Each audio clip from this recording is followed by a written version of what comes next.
Hello, everybody. I'm so glad you could all be here. I'm Mel Hauser. I'm the executive director here at All Brains Belong, and welcome to our third annual Everything's Connected to Everything webinar. Let me share screen.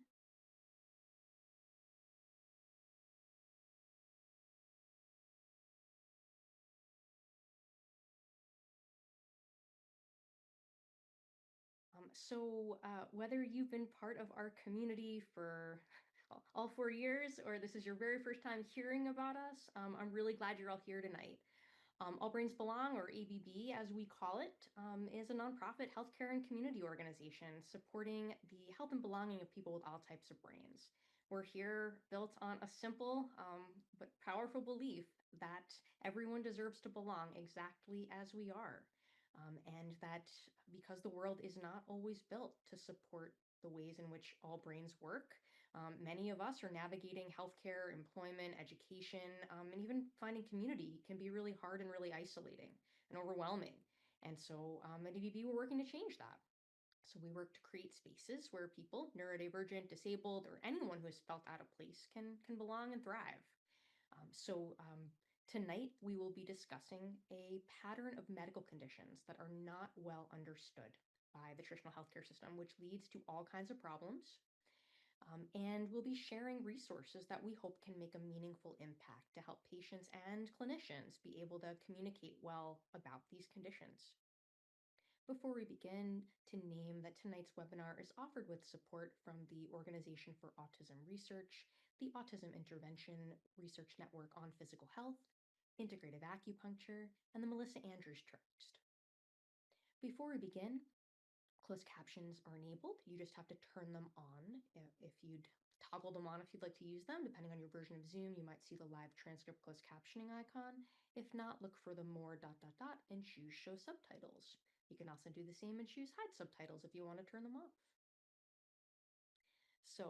Before we begin, I also need to name that although we are discussing healthcare topics tonight, tonight's webinar is for education purposes only. It's not medical advice. Really, the context for this conversation is through the double empathy problem.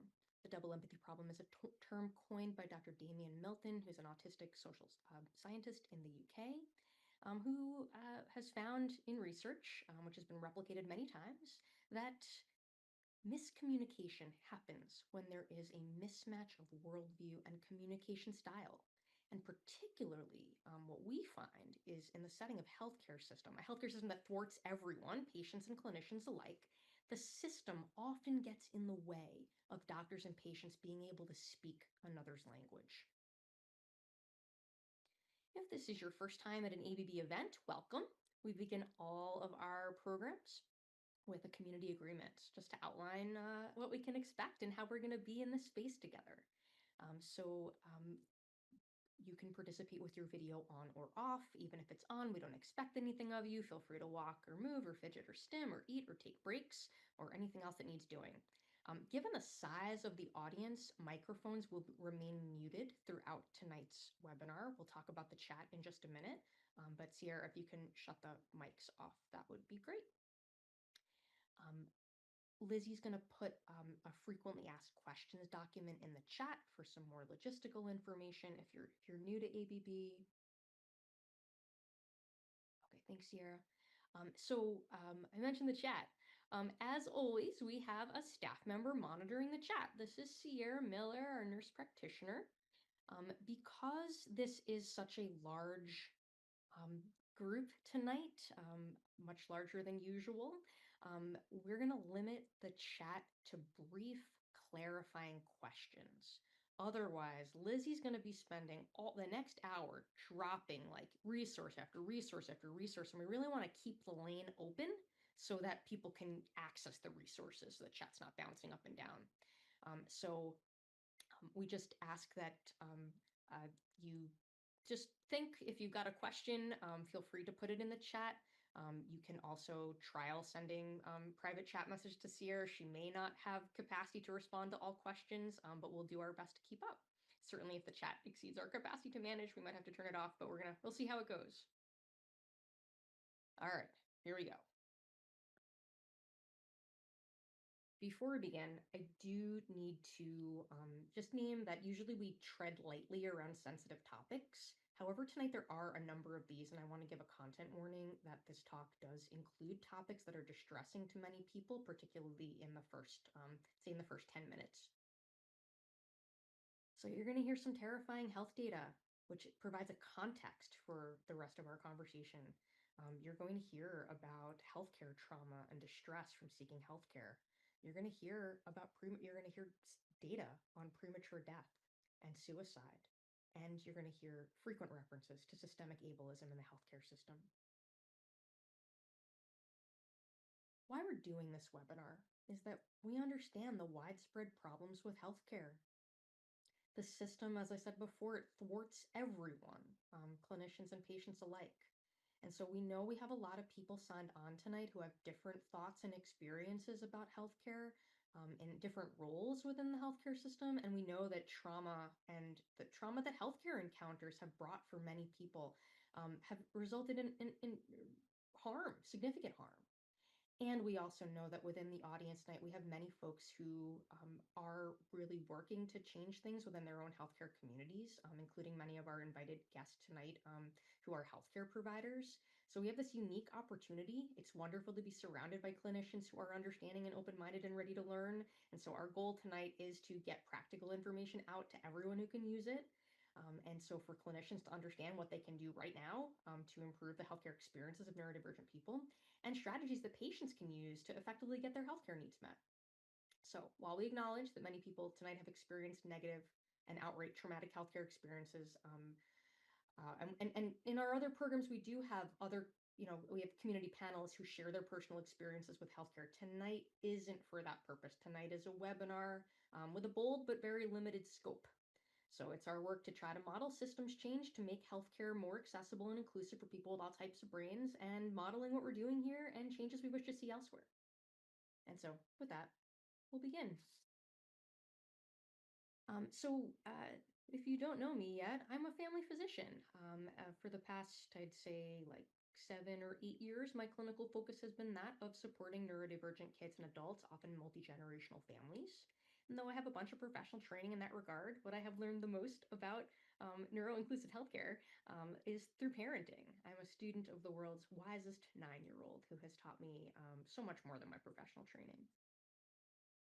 Here's how we're going to spend our time together this hour, broken into 4 parts. We are going to look at the status quo of healthcare for autistic and ADHD people who in particular have higher rates of chronic illness and untreated medical problems, where 80% of autistic adults, for example, are unable to access primary care despite having a primary care practice. We are also going to look at the barriers to healthcare access for this community.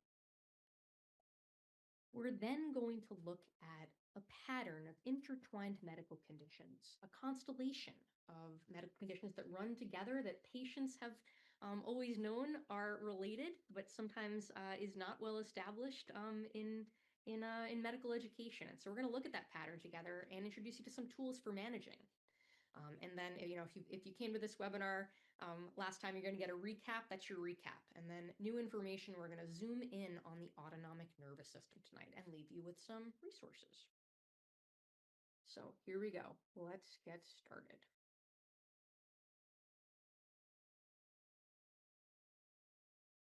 I'm going to start with a video that I think captures the stories that we hear from our patient community. Nobody believes you. And then there are different levels of that in, well, you look at it wrong, or you couldn't possibly know yourself because you're this subgroup or that subgroup. And then there are the ones where, well, everybody looks fine, so it has to be fine.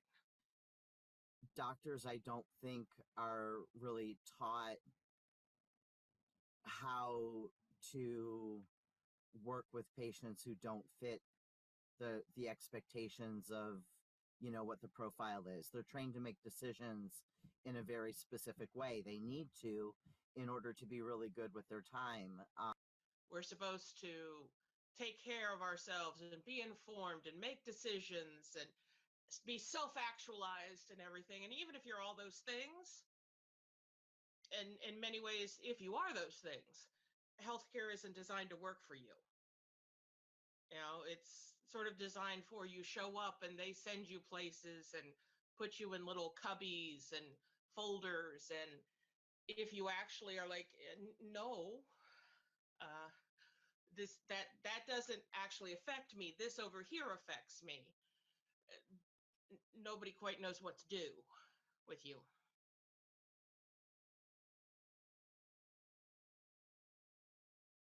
So that narrative is exceptionally common. The patients that we support at All Brains Belong are often folks who have been unable to access healthcare in the traditional system, who have had experience of feeling, dismissed, invalidated, certainly not by any intention of a clinician, but the systemic barriers within the healthcare system contribute to this.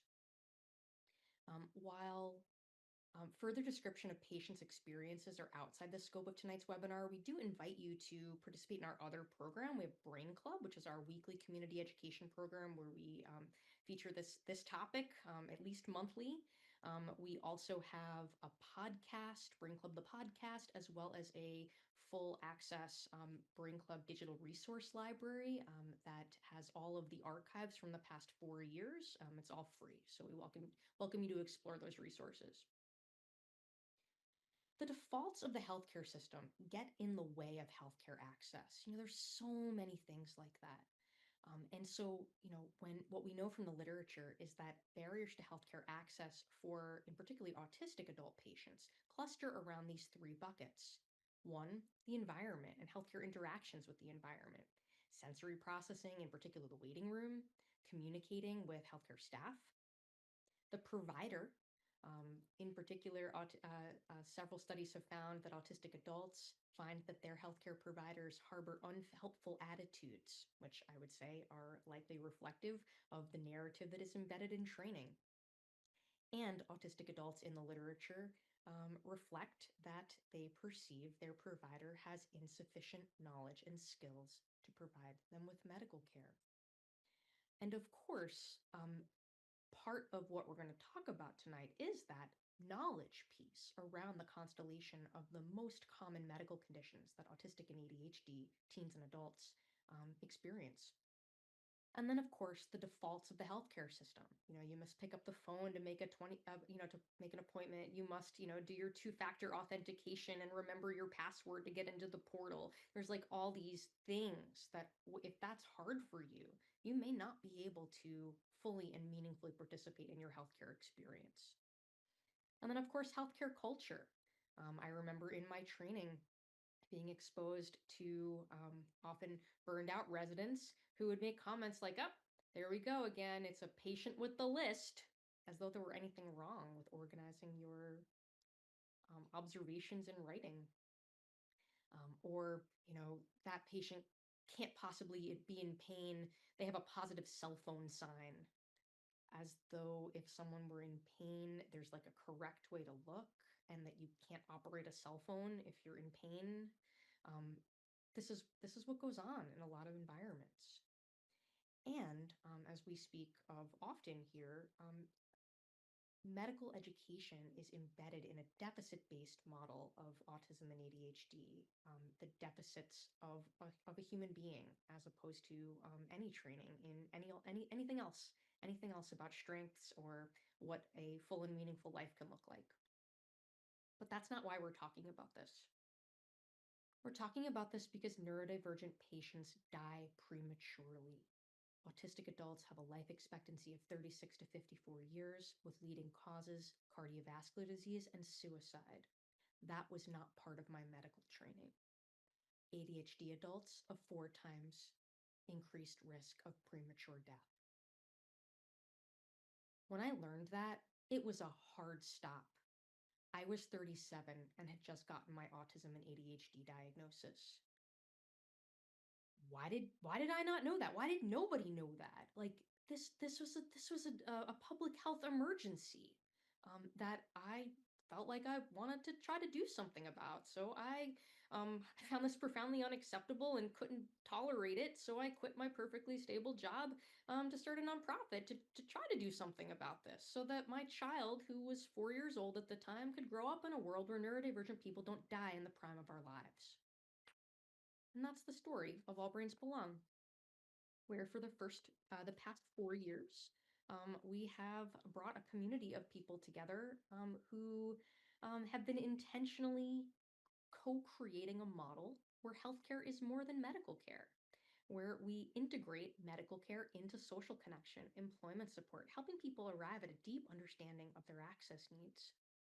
We know that the healthcare system's broken. It doesn't work for a lot of people with lots of types of brains. But for some people, it doesn't work for it can mean the difference between life and death. And to think that it has to be this way is a failure of imagination.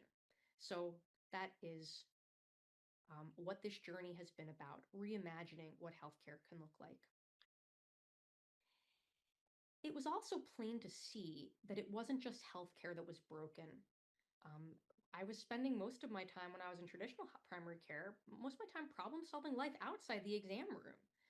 Really, to do anything for the neurodivergent community, we had to do everything.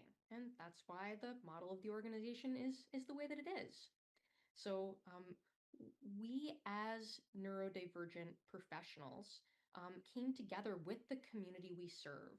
We designed our programs informed by the literature, in particular the contributions of Autistic Doctors International and the Aspire group about what's known in the literature. And then we partnered with our community because solutions come from those closest to the problem. We learned what people need to feel safe and connected and what they need from healthcare and adjacent systems. And that is what the rest of tonight is about, what we've learned with our community. You can learn about how we deliver healthcare, like what our healthcare delivery system looks like. You can learn about that from a resource we created 2 years ago that Lizzie's going to put in the chat. It's a webinar called Practical Strategies for Neuro-Inclusive Healthcare, sponsored by the Organization for Autism Research. What we welcome you to check out. That's going to be outside the scope of tonight, but you'll hear the content of the medical problems that we support people with. But first, I'm going to tell you a story. I'm going to tell you a story that in the early days of All Brains Belong, we found that people who were seeking healthcare, who had felt left behind by the traditional system, they felt ignored, invalidated, dismissed, and that pattern, I guess, wasn't so surprising. But what we did not expect was what happened next. What we learned from our community health village is that among this group of neurodivergent people whose needs had not been met by the traditional healthcare system, they were far more likely to present with a pattern of similar medical conditions. And that's where we'll go next. So, autistic and ADHD people commonly experience a constellation of intertwined medical conditions involving multiple systems of the body: the nervous system, digestive system, immune system, connective tissue, like all the systems, and they're intertwined. And patients often have had the experience of like, well, I think these problems are all connected, but I'm told that that can't be possible. Well, it is possible because these are neuroimmune conditions, and the nervous system, the immune system, they run through the whole body. And so we knew that some of these conditions were more common in autistic and ADHD patients. We did not expect that 97% of our autistic and ADHD patients would suffer from this constellation.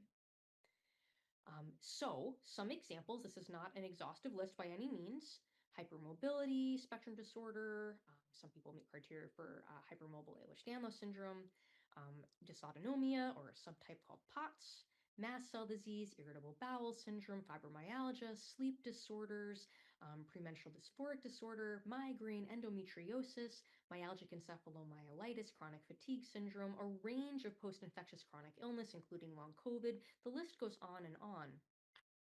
What's important about this cluster or this pattern is the trend or the gestalt of having multiple systems of the body being impacted in predictable ways. Another way of looking at this is a Venn diagram created by Dr.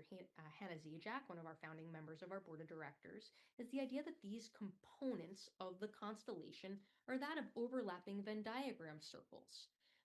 Not all patients have all the things, but a given person may have a lot of them. And turns out that's important because sometimes the parts of this cluster interact with other parts of this cluster. I'm going to play for you a video with a member of our community describing their story. I was in my early 40s. I started. That sounds not loud. Let's try again. I was in my early 40s. I started having a lot more symptoms that I had related probably at that time to more mental health than not connecting my mental health to my physical health. I would get these sort of odd, mysterious rashes or odd, mysterious symptoms. Like I would get so sick to the point where I would I've had mono twice, or I would get pneumonia. And so then I would have, what would be considered asthma. When I first applied to ABB, when I received a list of all of the things and all the symptoms in the different bucket of the systems in the body, I couldn't believe I had something in every bucket. I had something in every system, but I had never put them all together before. Once I came into ABB, the turnaround for me physically was so quick. By understanding that I wasn't having panic attacks in the middle of the night, I actually have dysautonomia, that I wasn't lazy because I don't want to go for a walk. It was the fact that I was in tremendous pain, and all the things are related. So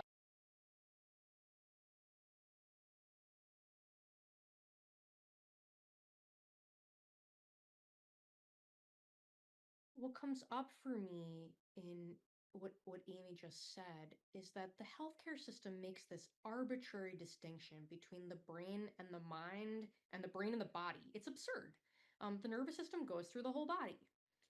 Many patients come to us with a long list of psychiatric diagnoses, and it's never been considered that they have an autonomic nervous system problem, which is common, particularly in our population, and is treatable. The healthcare system loves to fragment the body into parts and think about these things as separate, and the healthcare system gets in the way of clinicians having the time to zoom out. It's like, well, if you got to fit into the 10-minute container of a traditional primary care appointment, how on earth would a clinician be expected to zoom out and look at the entire body all in one shot?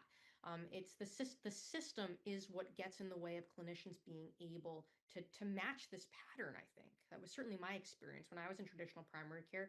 I missed this pattern all the time. So what we know is that the nervous system, the immune system, connective tissue, all the things are obviously connected to each other. So here we were, this community village of reimagining healthcare with almost everyone we were seeing having this pattern. So we forged a community task force. Actually, I'll also mention the beginning. I really thought that I was, I was so shocked by like so many people having this pattern that for a while, for 4 months, I stopped seeing new patients. So Sierra saw all of our new patients because I didn't want to have confirmatory bias where I was expecting to see it, so I would see it. So I just didn't see it. I didn't see people. And no, this is what people whose needs were not met by traditional primary care, this is what they had. We forged a community task force with multidisciplinary professionals and patients and community members, so elevating the wisdom of lived expertise. And for about a year, we studied both what the literature said and what the experiences were of almost 100 of our patients about what works, what doesn't work, and most importantly, looking at these particular nuances of conflicting management strategies within the cluster. And so, thanks to the Organization for Autism Research and the Autism Intervention Network on Physical Health, we were able to compensate patients for sharing their lived expertise. So, breaking the cycle of extraction so commonly perpetuated by systems. And in 2023, we released our Everything's Connected to Everything resource, which is completely free. It's a set of tools for patients and clinicians to learn about how to work with these problems together. And so we're really proud that since that time, this resource created by this tiny little startup nonprofit and our patients together has been accessed by more than 34,000 people from around the world. So there are free resources, as I said, for both clinicians and patients, including a 16-page evidence-based management guide for clinicians and a whole lot of patient education materials, even a letter that folks can print out and bring with them to their primary care clinician. And so the idea is that patients print it out, they hand it over without a whole lot of extra information. You let the letter speak for you. So you don't need to try to contort yourself into, the 10-minute visit and saying the just so words to, have that language land for your clinician who is also trying to just survive in that system. So this allows clinicians to be introduced to these resources and then have the autonomy to explore some of these tools that they find relevant. So at last year's webinar, we gave a detailed tour of the resource and strategies for using it. Lizzie's going to put a link in the chat. You can still register for the recording of last year's webinar, but we will move on to new content. At last year's webinar, though, we did share that our approach to management, there is no quick fix. Management is complex. It takes time. No one intervention is going to change everything. It's a subtle, whittling away, zooming out and taking stock of all of the external and internal factors that impact neuroimmune systems. Yes, there are medicines and supplements, which you can also read about in the clinician guide.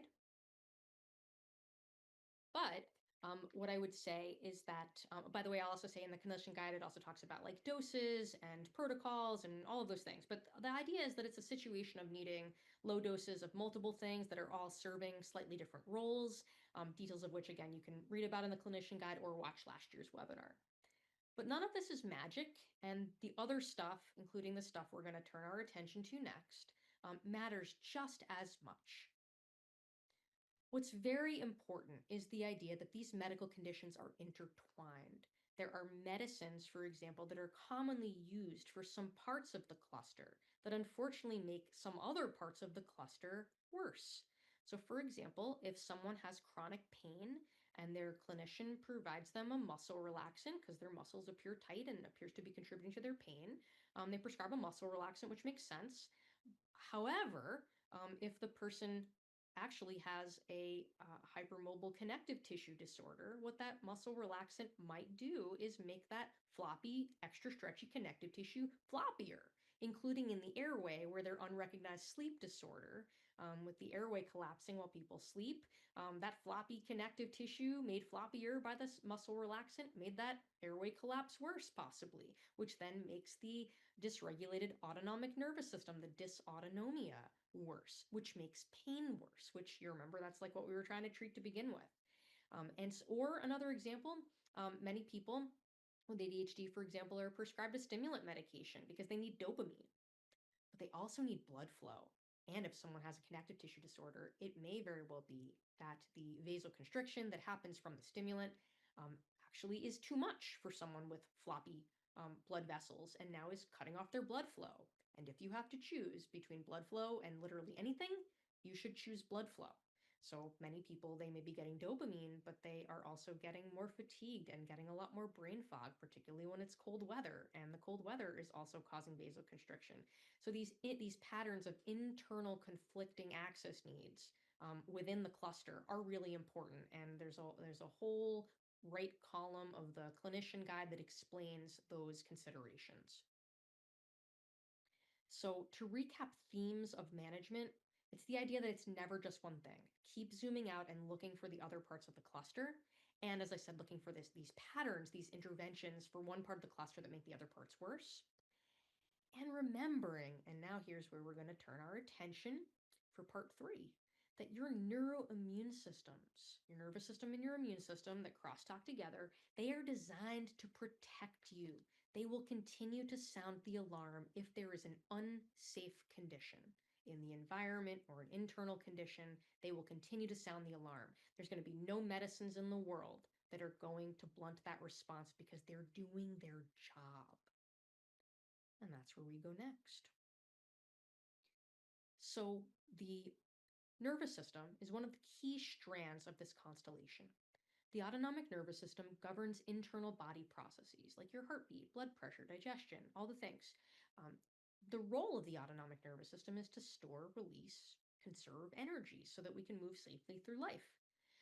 When we don't understand our autonomic nervous system, we don't know how to work with it. And we don't understand the perfectly predictable problems that will ensue.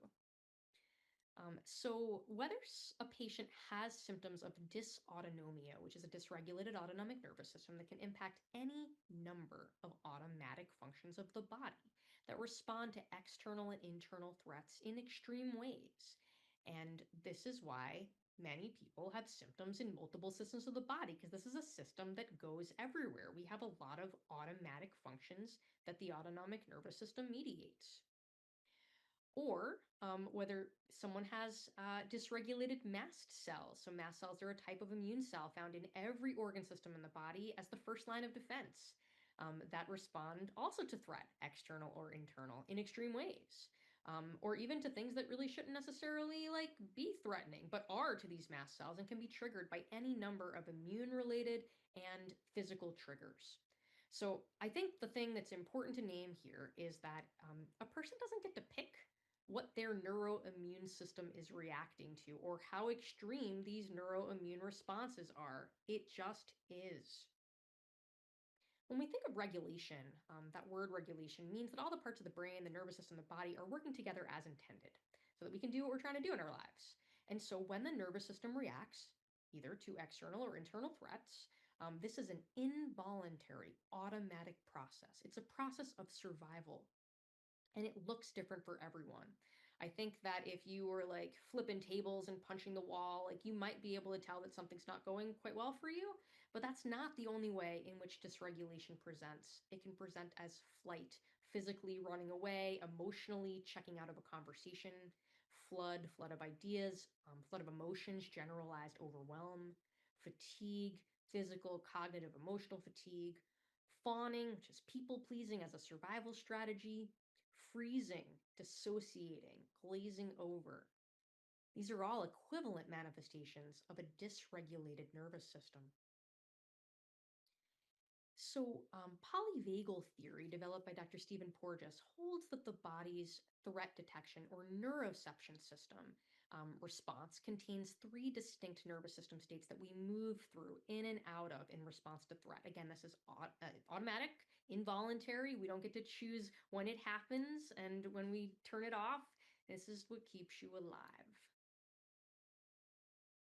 And so we find it helpful in our community when we're working with folks to recognize, this is automatic, it's involuntary, I don't get to choose it, and trying to find a way to name it and manage it. But I think because a lot of the people in our community receive the message from their loved ones, even from their doctors and from society at large, that there is something that they're not doing right. And so people find it that the most helpful thing is neutral language, my autonomic nervous system is activated, and neutral interventions. For example, the tools from Autism Level Up that teach people to be curious and explore what their nervous systems need and strategies to support those needs for regulation. And of course, normalizing that everyone gets dysregulated as a survival response. And, like we tell kids in the ABB community, everyone flips their lids. So how does this relate to all the things? Well, the autonomic nervous system goes everywhere. When you have a medical problem that involves a part of the body that goes to all the parts of the body, of course you're going to have symptoms in multiple organ systems. So here are some examples of the relationships, because the autonomic nervous system governs really all of our automatic physiological processes and crosstalks with multiple other systems. So some specific examples. When the autonomic nervous system is dysregulated, symptoms show up everywhere because human bodies are fully integrated systems. And so we might see that there's an impact to blood pressure, to heart rate, to blood vessel changes, to digestion, to energy regulation, even to sensory processing. So when one system regulates so many things, Dysregulation shows up everywhere. And this is a really busy slide, but what it's really showing is that the autonomic nervous system isn't a side character. It's woven into almost every symptom cluster that people show up with. So when someone has orthostatic intolerance, they don't tolerate being upright, or temperature dysregulation, or Raynaud's symptoms, that's related to blood flow and blood tone, how much constriction is happening. That's all governed by the autonomic nervous system. Or whether they have nausea or reflux or irritable bowel syndrome or gastroparesis, where the stomach does not empty into the rest of the GI tract. That's not just GI stuff, that's possibly autonomic control of the GI system. The autonomic nervous system talks directly to immune signaling pathways and governs sleep rhythms and body temperature shifts and heat intolerance and sensory processing, too. I mean, those are all nervous system signals. It's literally all the things. And so when we see all of these together, it's not everything is wrong. I have 40,000 medical problems. It's like the one regulating system that touches everything, that system is having a hard time. One of the things that we have been paying a lot of attention to in our medical practice recently is blood sugar. What we know is that blood sugar shifts, even if technically still in the normal range, can have a direct impact on the autonomic nervous system and the mast cells, and that can result in a range of symptoms. So we know that blood sugar is impacted by so much more than food. Sleep, orthostatic load that is being upright, mast cell activation, hormones, so many things. And the relationship between blood sugar and mast cells is complex and cyclical. So mast cell dysfunction can impact the blood sugar, and then blood sugar changes can impact the mast cells and destabilize the mast cells to release, 100 or more different chemical signals. We talked about this last year, so you can go back and watch the recording for more information about mast cell activation. The idea being that when patients can get real-time biofeedback via a continuous glucose monitor, there are some low-demand interventions that can have a huge impact on dysautonomia and mast cell dysfunction, including eating more frequently, reducing orthostatic load around meals. So, for example, being in a semi-reclined position when you're eating or having your feet off the floor. These can make a huge impact in a way that you'd be like, I'm eating the same thing. How would that be different? Well, it's because it's not just the food, it's all of these other impacts on the autonomic nervous system and the immune system. So, supporting the autonomic nervous system means reducing load, increasing stability, and it's not about pushing through symptoms. In fact, that really can set people back and prolong how long it takes to recover from these conditions. So we start by stabilizing the body. First, we think about blood volume via salt load and hydration, blood flow, including addressing medications that impact blood flow, that is like decreasing or stopping the ones that are constricting blood flow, and maybe looking at medicines that improve blood flow, and regular nourishment. So if, again, with blood sugar dropping, triggers the autonomic nervous system via the mast cells, that regular nourishment is a really key piece of autonomic nervous system support. If those things are not in place, the autonomic nervous system cannot regulate. Next, we think about reducing autonomic load, especially orthostatic stress, that is like being upright. For many people with this constellation, being upright is a constant physiologic demand. It's a very big deal. Sleep is another cornerstone. So not just like sleep routines and the way that people talk about this, but also addressing like mast cell activity and unrecognized sleep disorders, like obstructive sleep apnea or restless leg syndrome, that are far more common in this population. Not everyone of our patient community that we send for sleep medicine consults, not everybody has a sleep disorder, but almost everybody does. Poor sleep keeps autonomic nervous system stuck in high alert because it's not safe. Lowering inflammatory triggers is also really important. So heat, scents, infections, allergens, all these things, these are all nervous system inputs, not just like irritants that are annoying. It's a direct trigger to the autonomic nervous system. And then, of course, protecting energy, pacing, preventing crashes. This all intentionally creates signals of safety. Routines, sensory supports, low demand connections with other people also helps shift the autonomic nervous system down. pain and sensory overload push the autonomic nervous system into sympathetic activation. So addressing those also is a key thing. These are all physiologic nervous system processes.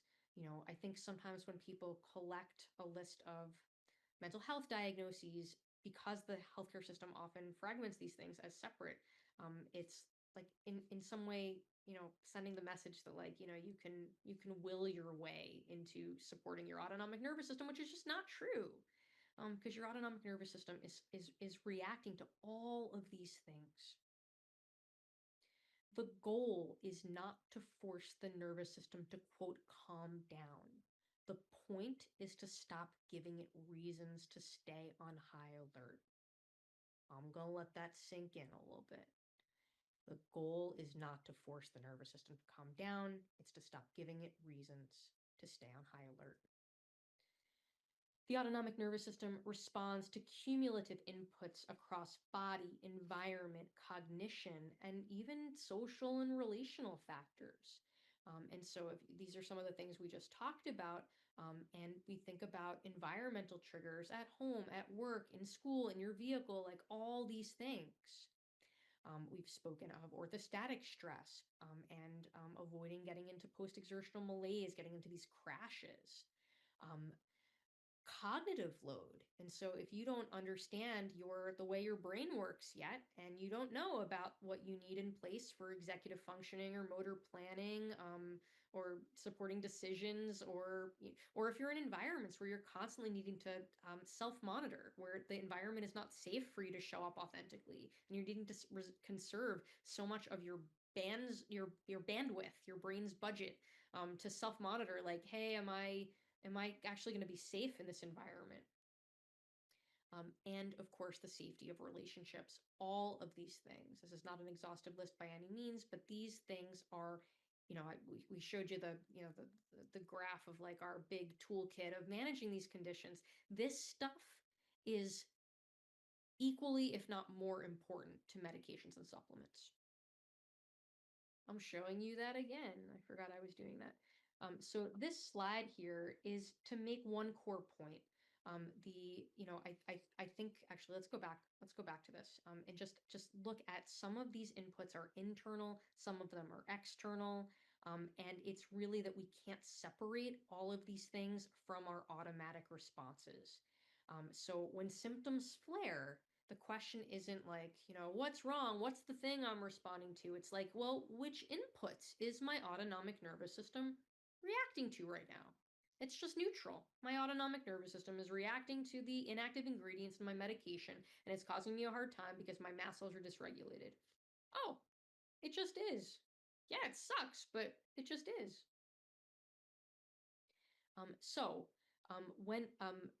For further learning about the autonomic nervous system, including medications, I invite you to check out the Everything's Connected to Everything clinician guide, which goes into far more detail, including links to literature about each of these pieces.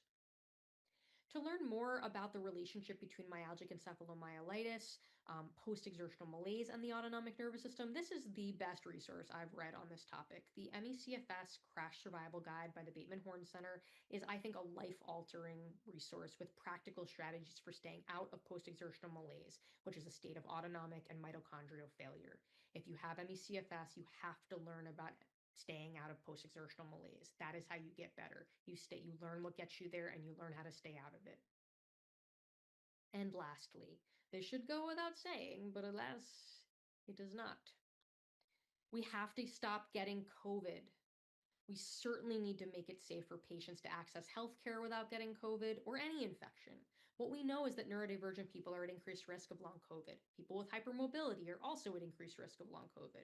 I just showed you that neurodivergent people and hypermobility people that's a very overlapping population. We also know that the more times you get COVID, the higher risk of long COVID. We also know that long COVID is the fast track to dementia. And the only way to not get long COVID is to not get COVID, or to not get COVID again. In our community, unfortunately, we have had people as young as 5 years old with long COVID. This is a life-destroying illness for many people.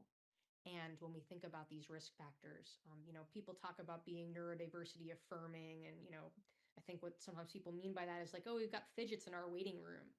How about masks at your healthcare practice? That is part of being neurodiversity affirming.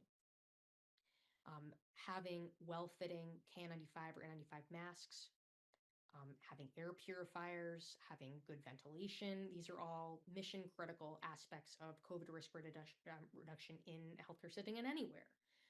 Having choices, empowering patients to be able to request the first appointment of the day or outdoor appointments. And I do want to make a shout out to the Vermont Center for Independent Living and Green Mountain Health Advocates. Really, in our area in Vermont, really helpful in supporting community members in trying to get their needs met in healthcare facilities and otherwise. Whew. All right, so I want to talk about what we have also to offer you. We are a small but mighty team trying to do all the things to change the face of healthcare for neurodivergent people. And so we are looking at the health of a community as a whole and holding space for the community we serve to communicate what they need for their healthcare. And along the way, building a community. I'm going to play one more video.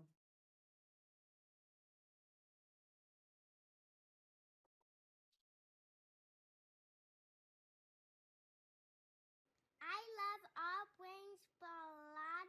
I can show up as my true self. Because really, all brains belong, and I honor that. So, this is my picture.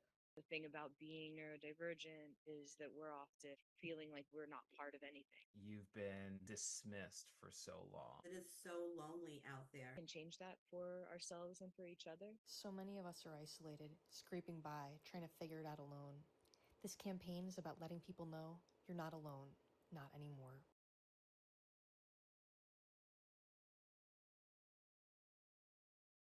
So we invite you to stay connected with us.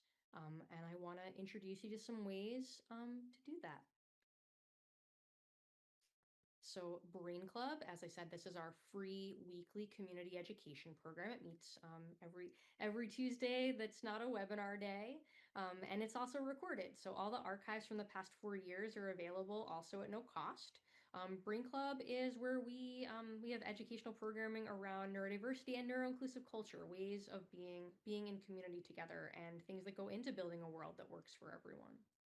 For kids and teens, we have a program called Kid and Teen Connections, which is a customized friend matching program based on shared interests. We also offer neurodiversity trainings on a range of topics and to different types of organizations. On the healthcare side, we provide trainings to healthcare practices who want to learn about increasing their neuroinclusivity. We also do trainings for organizations about neuroinclusive employment. So, we, in addition to direct employment support for our patients who are struggling with employment, part of the mass impact is helping all organizations to learn about neuroinclusive employment. Because, I think employers who are motivated to create workplaces where people can do their best work, which includes engagement and reduces burnout and turnover and all the things that you'd want to create spaces for people to be able to do their best work. And so that's what we do.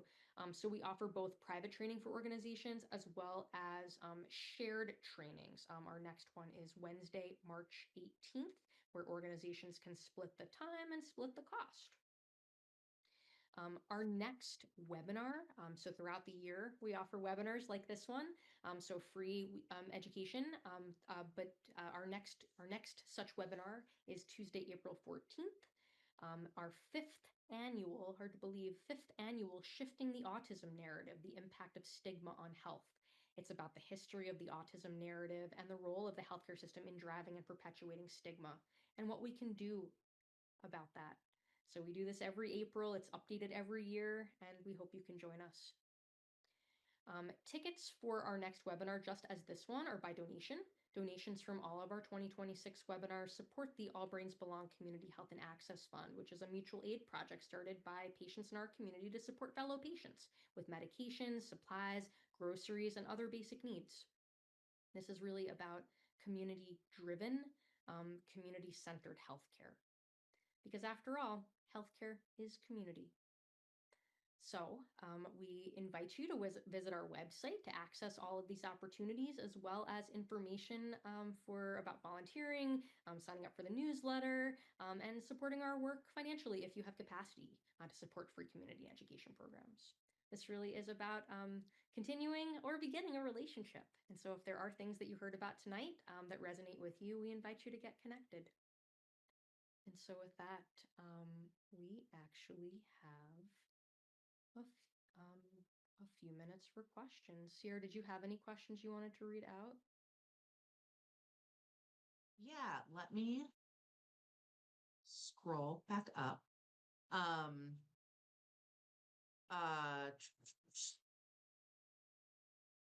One question I thought was good was kind of about intersecting identities with health access. Are these things more complicated in people who are radicalized in our society in other ways?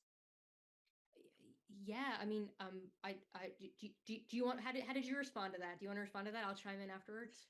Yeah, as I said, yes, I think so. I think in general, we know kind of like most chronic conditions have different kind of stratifications and inaccessible healthcare compounds. If you're at intersecting identities, you're more likely to have inaccessible healthcare in multiple different ways.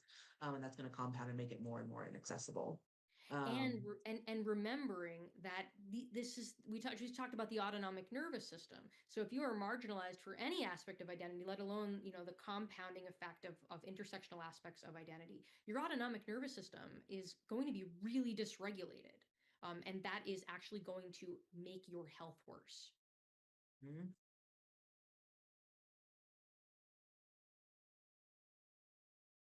Yeah, so what we'll do is we'll send out the recording as well as all of the links from today. I think some of the other, oh, that's awesome, Brittany. A lot of the other questions coming out in the chat right now. I think the best way to address that is to check out the Everything's Connected to Everything. Lizzie, can you drop that link one more time? And in particular, if you look at the clinician guide, that will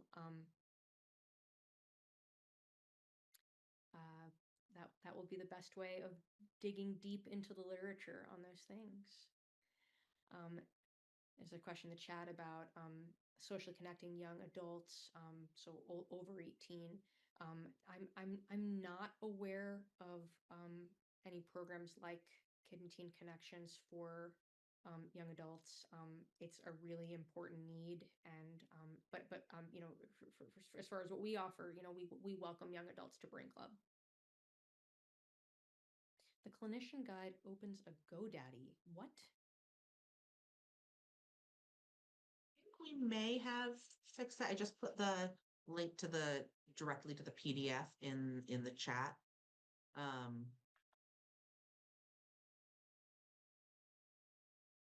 Yeah, there's an issue with .com was opening to a GoDaddy.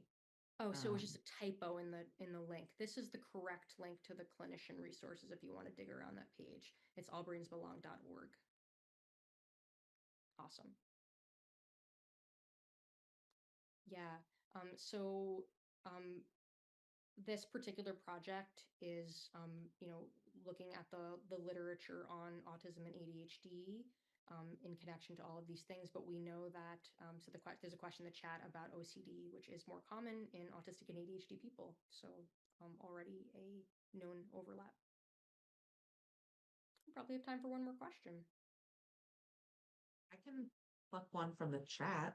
Great. I think there were a few questions about like dysregulation being of the autonomic nervous system being the cause for all this other things versus like, is this like more of that interconnected mesh of multiple things? And I wonder if you have any thoughts on like kind of directionality and how we kind of think about this again in the context of all the things. I don't think that we can, right? It's all very cyclical. So if your autonomic nervous system is triggered by whatever, the infinite things we went over today, which then triggers your mast cells, which then further triggers your autonomic nervous system, which then drops your blood sugar, which then triggers your mast cells. Like it's like chasing your tail is how I would respond to that.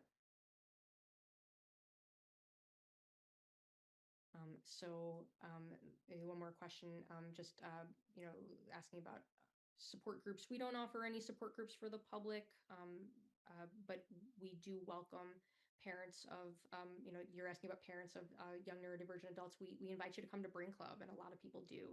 Brain Club is attended by, all kinds of people, neurodivergent people, people who are exploring their neuroidentity, family members of neurodivergent people, or people who are exploring their neuroidentity, clinicians. Like it's a nice community of people coming together to learn and unlearn together, because that's what this is all about.